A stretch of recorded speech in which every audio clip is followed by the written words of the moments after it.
Halo semuanya, kembali lagi bersama saya Michael. Di video kali ini kita coba update market crypto.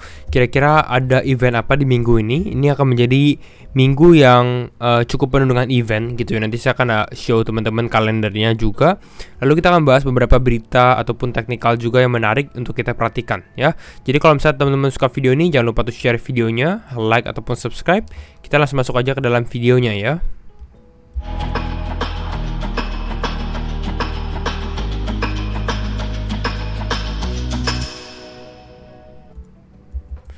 Oke. Nah, kalau kita lihat overview market untuk hari ini ya, dimana saat ini market relatif nggak terlalu banyak pergerakan, memang masih so-so aja gitu. Selama 24 jam terakhir yang kita lihat ada pendle mengalami kenaikan sekitar 12,3%, ini cukup signifikan.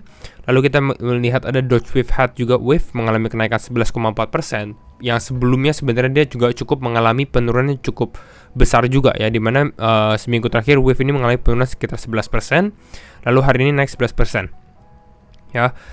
Pit Network ini mengalami kenaikan 8,4%. Ini menarik karena Pit Network ini akan ada unlock yang cukup besar. Bentar ya, akan ada unlock yang cukup besar di hari ini ya. Di sini unlock sekitar 145% dari supply-nya dia. Dari circulating supply saat ini ya. Mungkin ini pump post FAT. Mungkin banyak orang yang cukup takut gitu ya. Tapi nanti saya akan coba deep dive more around this topic ya. Solana masih outperforming juga teman-teman. Jadi ya beberapa altcoin sebenarnya hari ini cukup mengalami kenaikan. Walaupun overall apakah ada mengalami penurunan pun, TIA masih technically a good fundamental coin ya. Quite under value menurut saya, di bawah $10, bahkan sekarang di bawah $9 pun cukup menarik ya. Tapi memang secara momentum belum ada momentum gitu ya. Jadi kalau teman-teman looking untuk cari kripto dengan fundamental kuat, mungkin TIA salah satunya, tapi belum ada momentum yang bisa support gitu istilahnya. Ordi, Zcash, XCC, Flare ini juga sedikit turun, tapi nggak terlalu banyak yang turun dalam sih sebenarnya. Nah, kalau kita cek Fear and Greed Index, kita saat ini di area 70 ya, masih di fase greed sebenarnya, jadi ya normal lah, seperti kemarin juga di 72. Nah, sebelum kita lebih dalam juga, just to remind teman-teman juga, jangan lupa untuk join channel Telegram ya, Wayans Crypto Channel. Di Telegram saya ada update. Kalau teman-teman mau komunitas pun di sini juga ada. Jadi teman-teman bisa chat juga, ya sharing-sharing ataupun ya nanti ada teman-teman yang lebih berpengalaman juga membantu teman-teman gitu ya. Jadi don't forget, tinggal klik aja linknya di deskripsi teman-teman untuk ya sharing maupun mendapatkan update terbaru mengenai market crypto.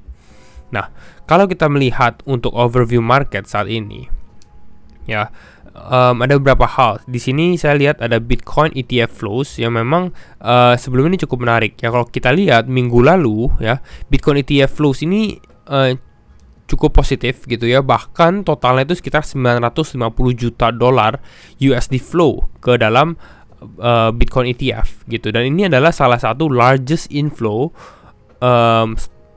setelah since March gitu ya, since March.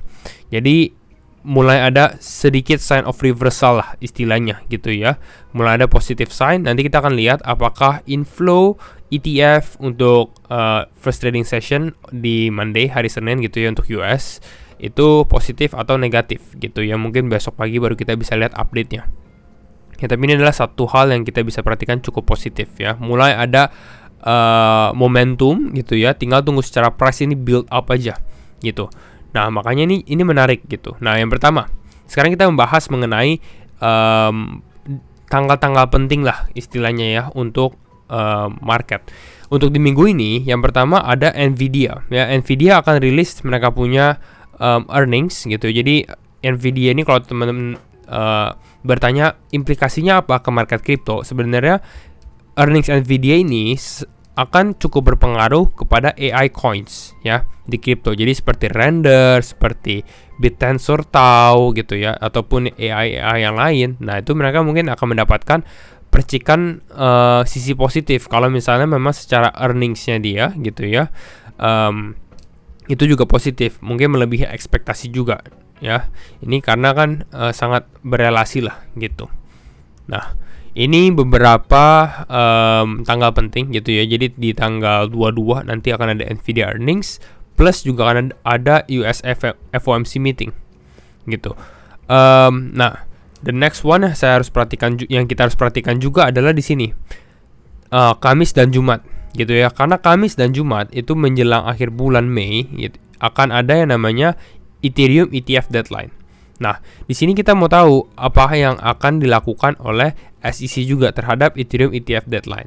Walaupun secara sekarang mungkin ya ekspektasi orang-orang adalah untuk di-decline ya, untuk ditolak, istilahnya spot ETF-nya ditolak untuk VanEck maupun ARK yang itu spot ETF ETH gitu. Tapi bayangkan apa yang akan terjadi kalau memang ternyata Ethereum ETF itu di-approve.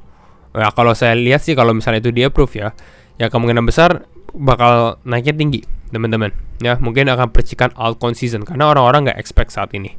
Ya, saya nggak akan bilang ini pasti di-approve, karena saat ini pun secara konsensus semua orang melihat bahwa akan ditolak dulu. Nah, mungkin nanti di bulan Agustus baru possible diterima gitu.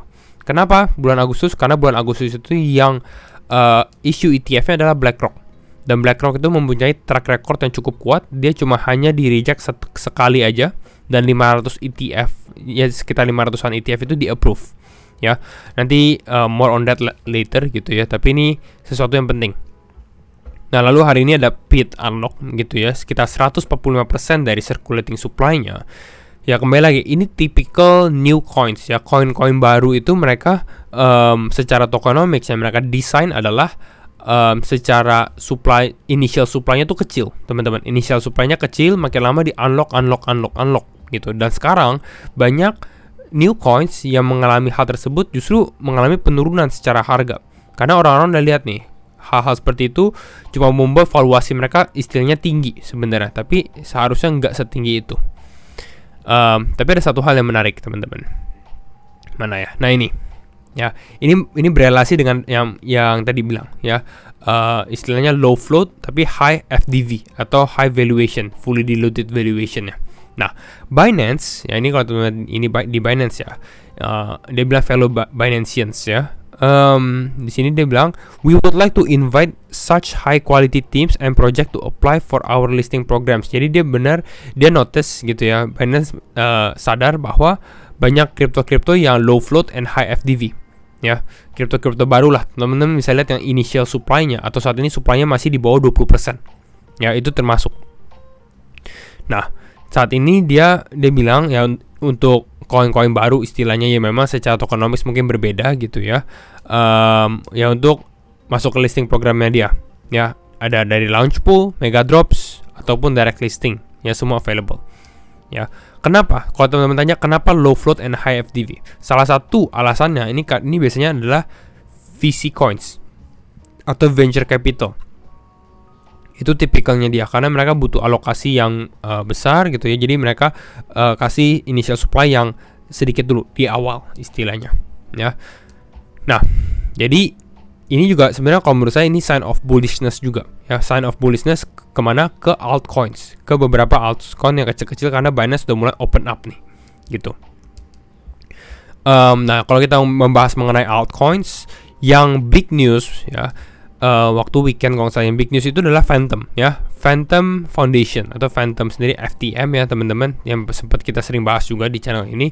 Dia kan adalah salah satu layer 1 blockchain EVM gitu ya. Dan saat ini dia memang akan melakukan upgrade dari Phantom Opera ke Phantom Sonic ya. Dan kalau misalnya secara proposal di approve, mereka akan membuat token baru, new native token ya, namanya atau tickernya itu S ya, cuma S aja. Dan ini bisa ada opsi kalau teman-teman hold FTM itu bisa di convert rasionya 1:1, 1:1 gitu.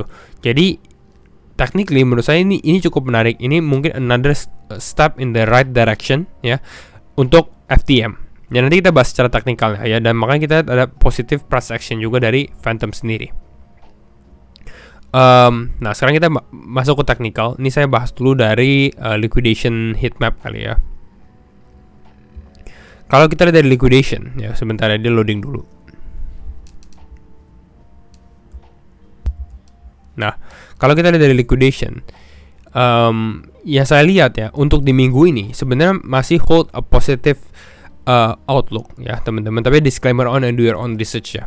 Tapi ada possibility di sini di area atas ini. Mungkin ini area yang kuning nih. Kalau saya zoom mungkin kelihatan ya area kisaran ini. Which is ini kisaran area 68 ribuan ya, 68 ribuan. Menurut saya ini akan menjadi the next target sih teman-teman. Dan menurut saya ini akan ada liquidation juga. At least kita tes ke area tersebut. Ya, walaupun target nantinya, target overallnya itu adalah untuk testing ke area atas ini. Ini area kisaran 70 ribuan. Jadi ini masih make sense karena secara liquidation pun saat ini itu di atas bukan di bawah. Ya di bawah justru udah nggak terlalu banyak ya untuk liquidation levelsnya. Ya jadi ini yang kita bisa perhatikan. Nah kita ngomongin tentang Bitcoin secara teknikalnya juga. Overall untuk Bitcoin weekly close ini saya udah update dulu nih di Telegram di komunitas. Jadi teman-teman kalau belum join feel free to join. Tapi kalau kita lihat secara weekly time frame ya, di sini kita closing di area kisaran 66.200 ya. 66.200 itu juga a good close walaupun sebenarnya saya sempat bahas di I think di video sebelumnya untuk market update ya, di mana lebih bagus lagi kalau misalnya Bitcoin bisa closing di 67.000 karena kalau di 67.000 ya di sini kalau nggak salah ya di sini skenario nya adalah ini kita mau ke time frame 12 jam ya 67.000 skenario nya adalah untuk dia at least testing positive testing untuk testing balik lagi ke area 71.000 ya.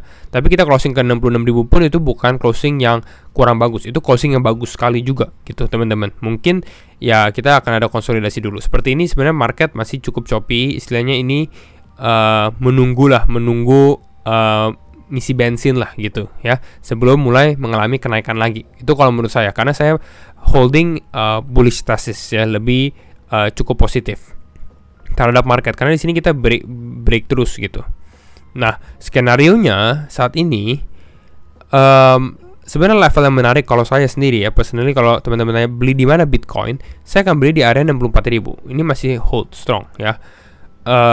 Karena nggak mau timing di market, bahkan turun sekitar 4% pun sebenarnya bukan sesuatu yang nggak mungkin ya. Kita tahu Bitcoin turunnya itu kadang-kadang kan juga cukup dalam ya teman-teman. Jadi saya akan sabar gitu ya. Walaupun altcoin juga menarik. Kemarin saya sempat bahas untuk ke teman-teman semua yang di komunitas untuk buy the dip ya. Dan memang beberapa udah mulai naik juga beberapa altcoins ya.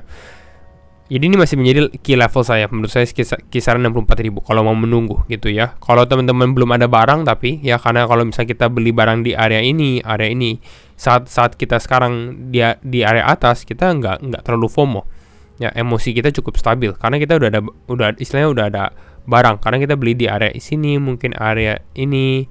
Jadi ini good level lah. Tapi kalau belum ya ini mungkin menjadi good opportunity juga. Short term target saya adalah ya di area kisaran 71.000. Ya ini persis ada ya selling pressure juga di area ini kisaran. Mungkin akan ada rejection dulu, istilahnya kalau kita naik ya. Mungkin rejection dulu di sini baru mulai naik lagi kembali gitu. Ya. Jadi so far ini untuk outlook untuk Bitcoin ya, kira-kira ini positif outlooknya, atau kalau misalnya dia turun dia turun dulu istilahnya ke sini, ada ini retest baru mulai naik lagi istilahnya kayak gini. Ini menjadi second option untuk Bitcoin skenario. Nah sekarang kita bahas mengenai, mungkin kita lihat Ethereum deh ya, karena udah lama saya nggak bahas Ethereum, saya mau bahas Ethereum. Overall kalau teman-teman di time frame 1 hari atau weekly gitu ya, sebenarnya ini cukup positif ya. Ini kalau kita ambil Fibonacci level pun saat ini kita lagi di area key level. Minggu lalu masih di area key level kisaran di bawah 3.000, dan saya sempat mention juga di bawah $3.000 itu menjadi a great buy opportunity for Ethereum. Di sini kita bisa lihat juga banyak ya istilahnya di sini ditahanin lah secara harga gitu ya, kisaran 2.800-an. Jadi ini cukup kuat, ada demand lah orang untuk beli Ethereum di area tersebut. Dan saat ini kita mulai naik walaupun kita belum breakout. Ya, jadi sabar aja. Mungkin kalau Ethereum testing di area 3.010 atau ya mungkin konsolidasi lagi ke area tersebut ya, 3.000, 3.020, 3.030 ini menjadi a good entry level juga untuk teman-teman. Ya, secara outlook kira-kira seperti itu sih untuk Ethereum. Nah, mungkin last one, karena tadi kita bahas FTM, saya bahas FTM juga deh.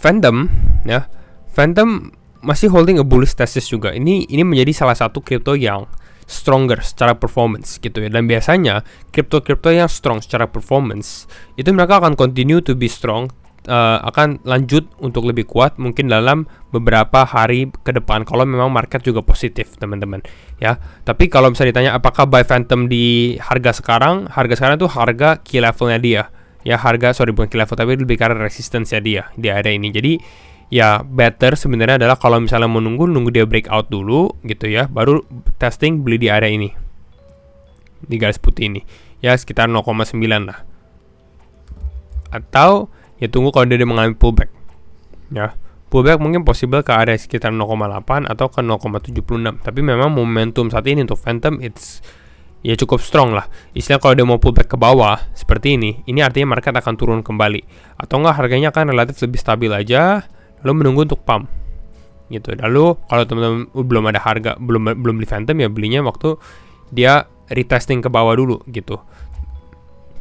Jadi kira-kira ini untuk Phantom, saya masih cukup positif juga ke crypto ini gitu ya. Jadi harusnya masih ada beberapa some leg up juga lah untuk Phantom. At least ya testing $1 itu cukup possible sih ya.